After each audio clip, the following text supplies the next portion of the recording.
Bonsoir à tous. Des scènes de panique au volant par une automobiliste masquée ont trouvé leur dénouement.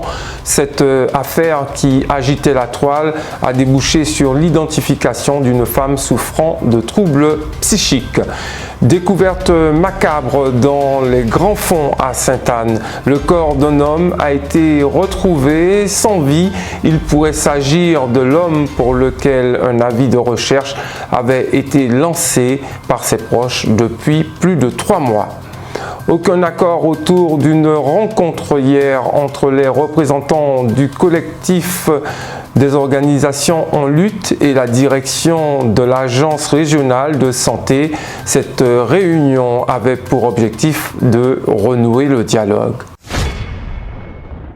Madame, Monsieur, bonsoir, bienvenue dans notre édition consacrée à l'actualité locale sur MyTV Caraïbes. Commençons par ce triste fait divers où une jeune femme a été agressée par son ex-compagnon.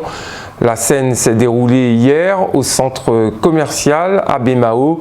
La victime, qui est en période de grossesse, aurait été ruée de coups par celui-ci devant une foule impuissante. L'alerte aurait finalement été donnée par un témoin afin qu'interviennent au plus vite les gendarmes.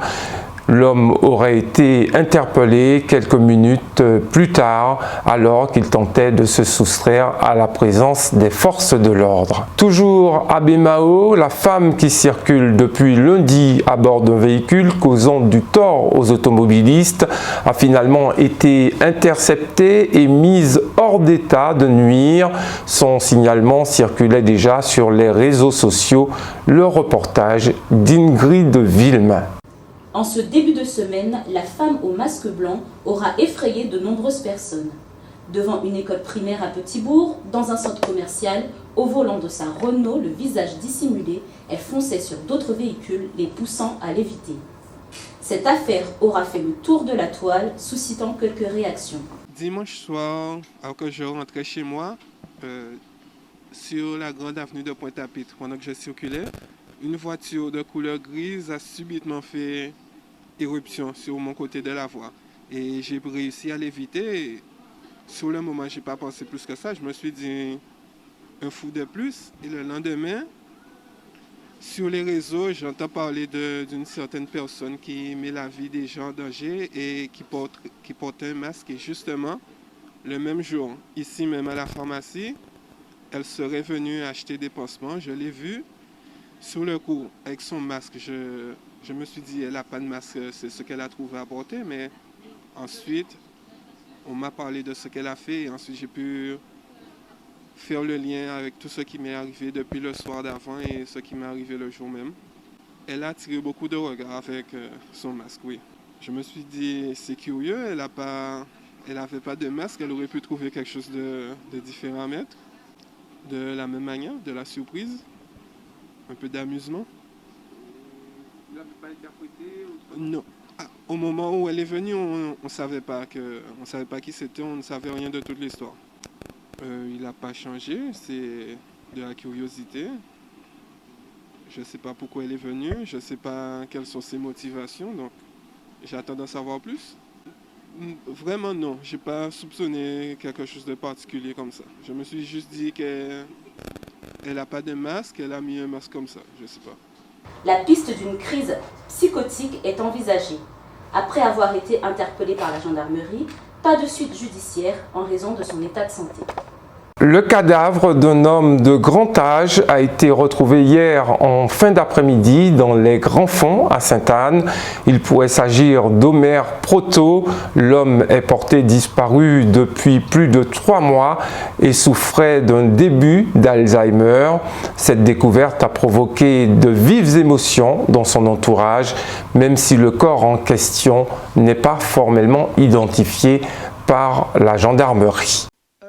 Jusque-là, je le prends mal parce qu'on n'a pas eu l'occasion de le voir depuis son départ. Et c'était quelqu'un qui était très proche de sa famille.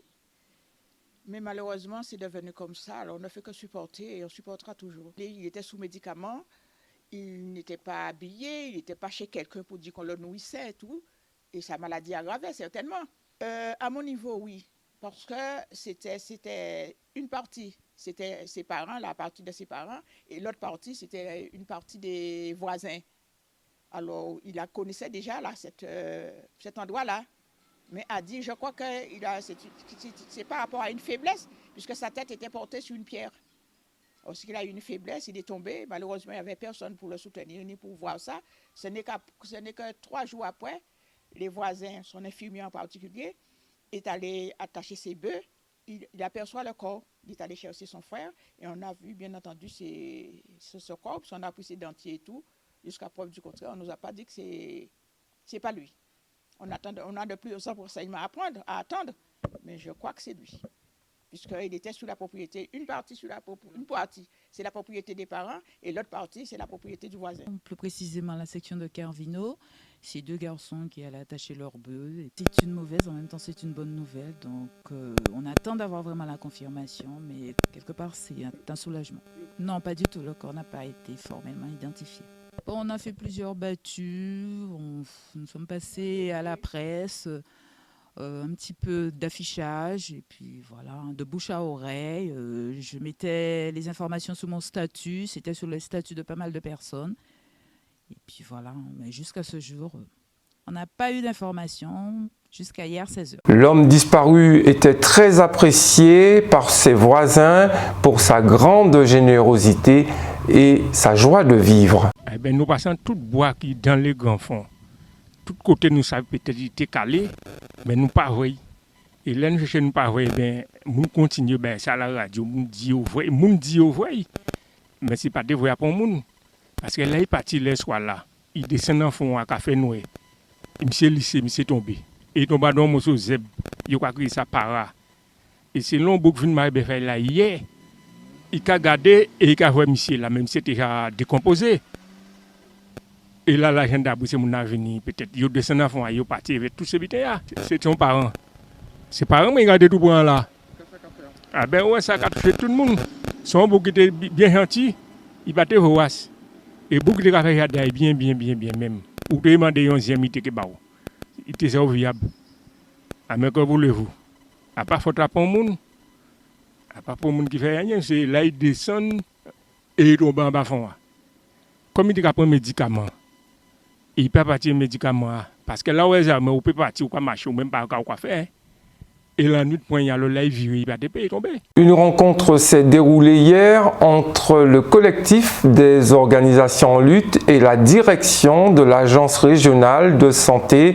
Elle avait pour but de renouer le contact entre les parties pour tenter de sortir de la crise, une réunion qui a échoué en raison des réponses qui n'ont pu être apportées aux questions de réintégration des non-vaccinés. Nous pas trouvé ça normal d'avoir que depuis le 3 juin, nous déjà débarqué ici pour dire comme ça que la situation à santé en Guadeloupe pas bon et que en tant que responsable, il a l'obligation de jeter un coup de en l'air et de garder quelqu'un passé.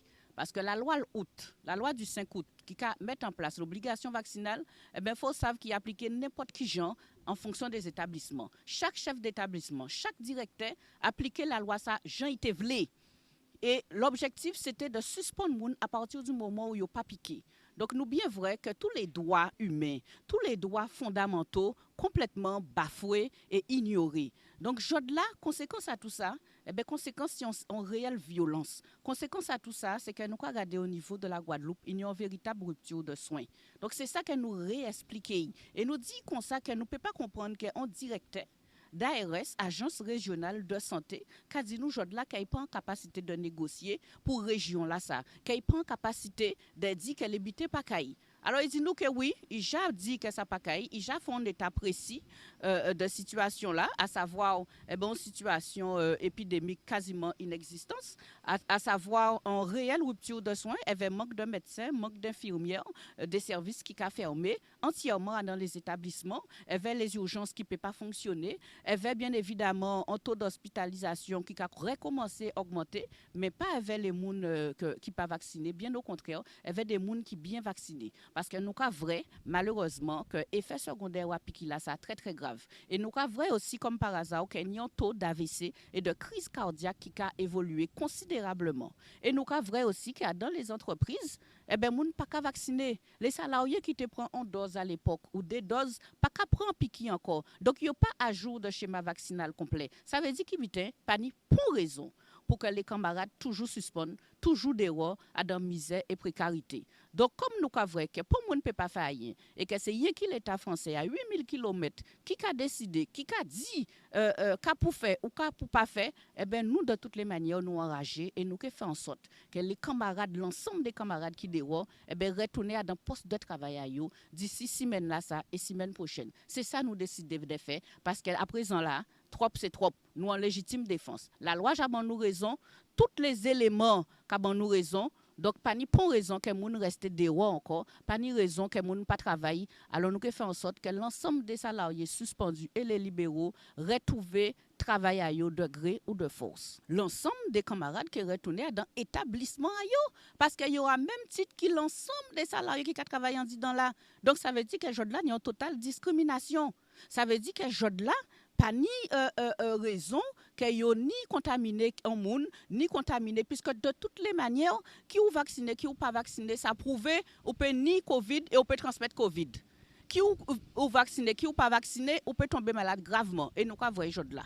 Donc, il faut nous arrêter. Du côté de l'ARS, nous n'avons pu joindre la direction. Elle pourrait s'exprimer les jours prochains. Autre chose cette fois, le terminal 2 de l'aéroport Paul Caraïbe est en travaux jusqu'au 21 octobre prochain.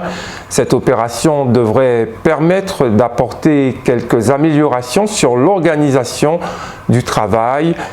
En attendant, les enregistrements ont lieu au T1. Nous avons annoncé par voie de presse donc, nous avons fermé donc, le terminal régional, le terminal T2.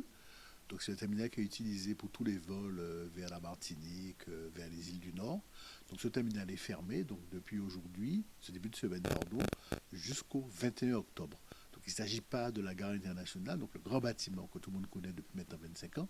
Il s'agit du terminal régional, qui est le bâtiment nouveau qu'on a mis en service en 2014. Ce sont des travaux d'amélioration du dispositif donc, de convoyage, de tri des bagages et surtout de contrôle sûreté des bagages cabines, des bagages de soute, des passagers. Donc en fait, en matière de contrôle sûreté des bagages de soute, la réglementation évolue sans cesse et elle se renforce de façon à ce que les machines de détection, notamment des explosifs ou autres produits pouvant présenter un risque vis-à-vis de la sécurité du trafic aérien. Donc tous ces dispositifs-là répondent à des normes qui sont de plus en plus renforcées. Et donc il y a une nouvelle série de normes qui a été imposée par l'Europe à partir de septembre 2023. Ça s'appelle le Standard 3. Et donc nous faisons une mise à niveau donc, des machines pour qu'elles soient en conformité avec cette exigence donc, de Standard 3. Et à cette occasion aussi, nous allons modifier les chaînes de tri et de convoyage des bagages pour qu'on ait ce qu'on appelle de la redondance, c'est-à-dire en cas de panne d'une partie de l'équipement, que ce soit transparent pour les passagers des compagnies aériennes et que le dispositif de convoyage et de tri continue de fonctionner.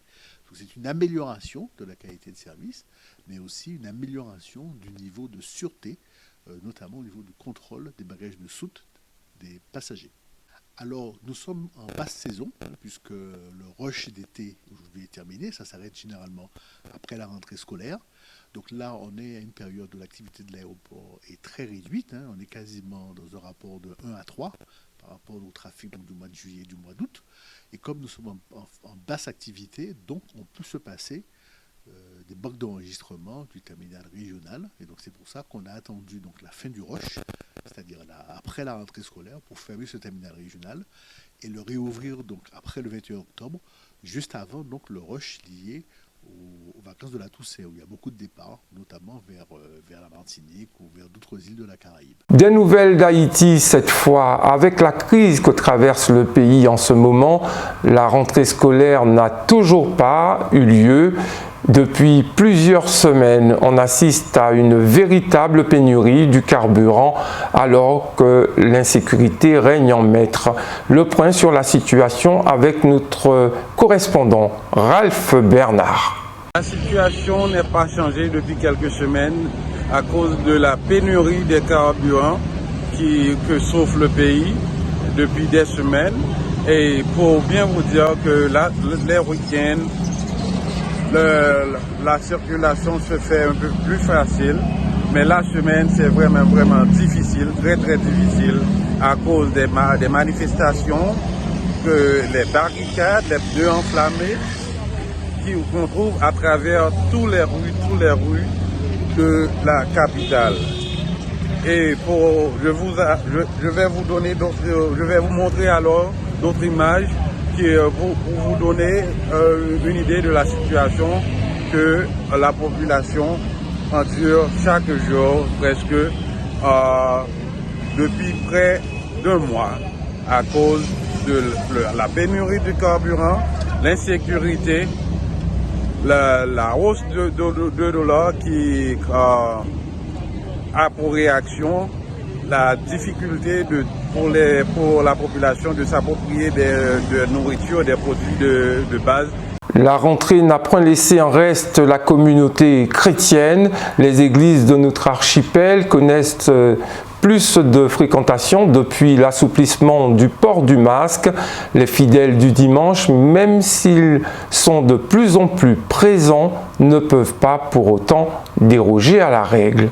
Mais nous avons été une paroisse très active concernant tous les gestes barrières, puisqu'il y a parmi nous beaucoup de professionnels de santé. Donc nous avons eu des protocoles très stricts.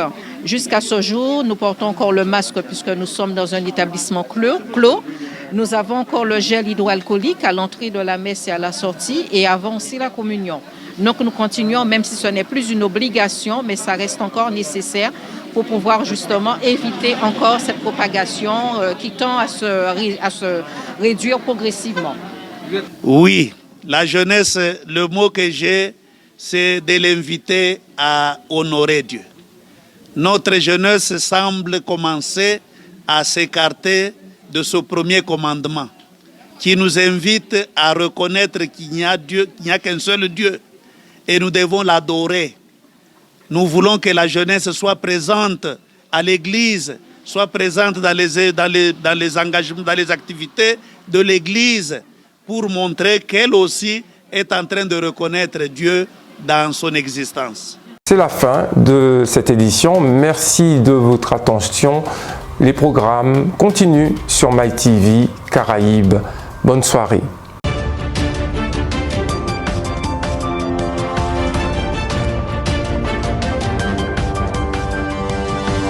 Audio Jungle.